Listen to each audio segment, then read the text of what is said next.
Gold, trusted gold buyers. మీరు తాకట్టు పెట్టిన బంగారాన్ని విడిపించి ఈ రోజు ఉన్న మార్కెట్ ధరకు కొనబడను.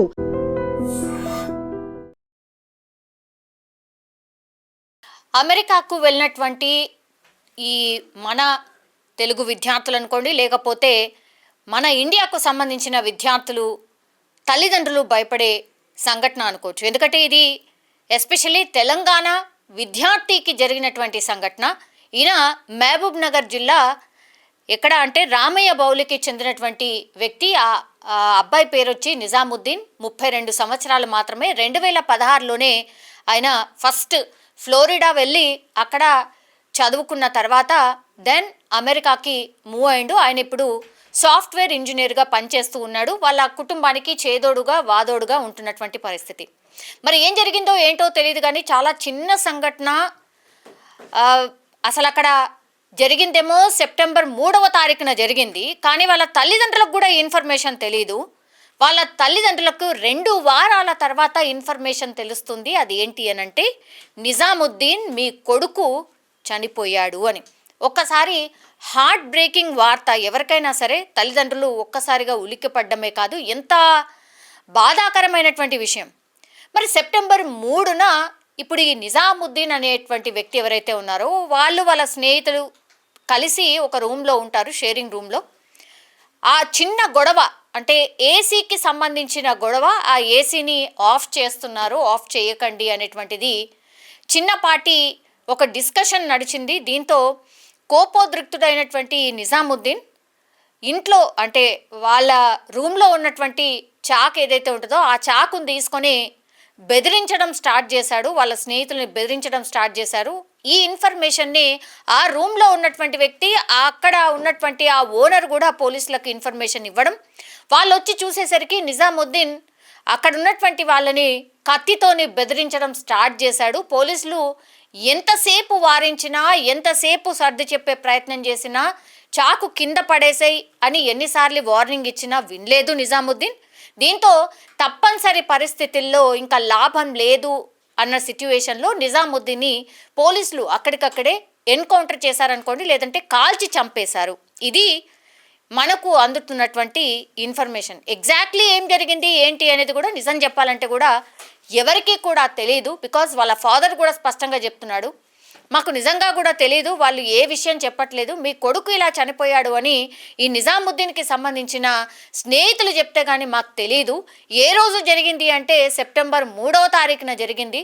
2 వారాల తర్వాత కానీ మాకు విషయం తెలియదు.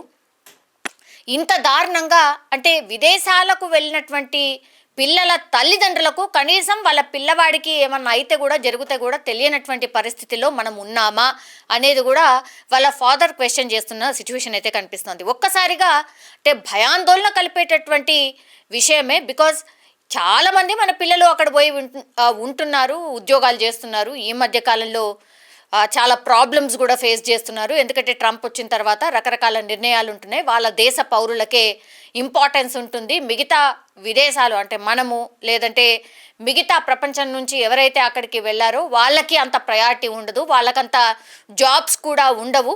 అక్కడ స్థానికంగా ఉన్నటువంటి వాళ్ళకే, లోకల్ వాళ్ళకే జాబ్స్ ఇవ్వాలి అనేటువంటిది పెద్ద ఎత్తున ఆయన ఎలక్షన్లో చేసినటువంటి ప్రామిస్, దాన్ని ఇంప్లిమెంట్ చేసే ప్రయత్నం జరుగుతోంది. ఈ టెన్షన్లోనే మన వాళ్ళు ఉన్నటువంటి పరిస్థితుల్లో అక్కడక్కడ ఇట్లాంటి ఇన్సిడెంట్ జరిగినప్పుడు మాత్రం ఇంకా కూడా భయపడిపోతున్నారు. ఇప్పుడు ఏకంగా తెలంగాణ రాష్ట్రానికి సంబంధించిన స్టూడెంట్ 2016లోనే అమెరికాకు వెళ్ళిండు. అట్లాంటిది ఒక చిన్న సంఘటన, చిన్న కారణం అనే చెప్తున్నారు.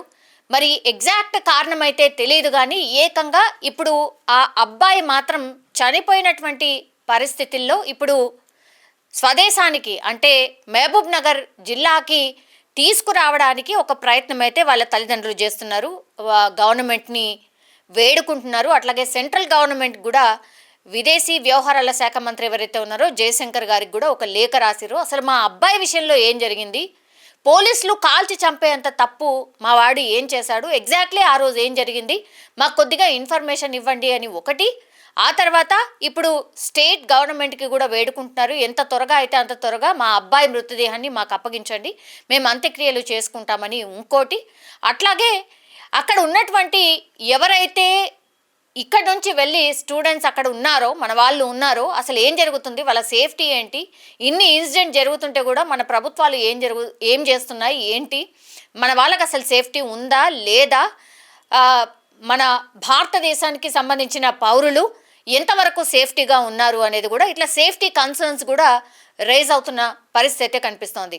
చూడాలి మరి ఎగ్జాక్ట్లీ ఏం జరిగిందో ఏంటో తెలియదు, కానీ ఒక్కసారిగా ఈ వార్త బయటికి రావడం, అది కూడా ఎప్పుడో చనిపోతే ఇంకెప్పుడో పేరెంట్స్కి ఇన్ఫర్మేషన్ రావడం ఏంటి అనేది ఇప్పుడు కొంత ఆందోళన కలిగిస్తున్నటువంటి విషయంగా అయితే మనం చూడొచ్చు. సో అమెరికాలో మరోసారి మన తెలంగాణకి సంబంధించిన విద్యార్థి, అది కూడా పోలీసుల కాల్పుల్లో చనిపోవడం అనేది కొంత ఆందోళన కలిగిస్తోంది. అట్లాగే చాలామంది ఇక్కడ ఉన్నటువంటి పేరెంట్స్ కూడా భయపడిపోతున్న సిచ్యువేషన్. చాలామంది కూడా వాళ్ళ పేరెంట్స్ వాళ్ళ పిల్లలకి ఫోన్ చేసి మాట్లాడుతున్నారు. దయచేసి కోపం ఏమైనా ఉంటే కూడా దయచేసి కంట్రోల్ చేసుకోండి, ఎవరి జోలికి వెళ్ళకండి, మీ పని మీరేంటో చేసుకొని వచ్చేసేయండి, అంతేగాని ఎవరైనా ఒక మాట అన్నా కూడా దయచేసి కోపం తెచ్చుకోకండి, అక్కడ ఏదో ఒకటి మీరు మిస్టేక్ చెయ్యకండి అనేటిది కూడా మన పేరెంట్స్ అక్కడ ఉన్నటువంటి పిల్లలకు చెప్తున్న పరిస్థితి అయితే కనిపిస్తోంది.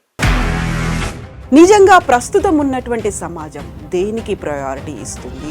ఆర్థిక సంబంధాల చుట్టూ మాత్రమే తిరుగుతోంది. మళ్ళీ ఎన్నికలంగానే చాలా విరక్తి కలుగుతున్నాం. మంచి అనిపిస్తుంది కదా, లేడీస్ కూడా ఛాలెంజింగ్ జాబ్స్ చేసినప్పుడు చాలా బాగుంటది. ట్రాఫిక్ అసిస్టెంట్స్ గా నియమించిన ట్రాన్స్జెండర్స్ అందరితో సాల్యూట్ చేయించుకుంటున్నారు. ఫుడ్ డెలివరీ ఇవ్వటానికి వెళ్ళినటువంటి డెలివరీ బాయ్ అనిల్ పై కళ్ళ ముందు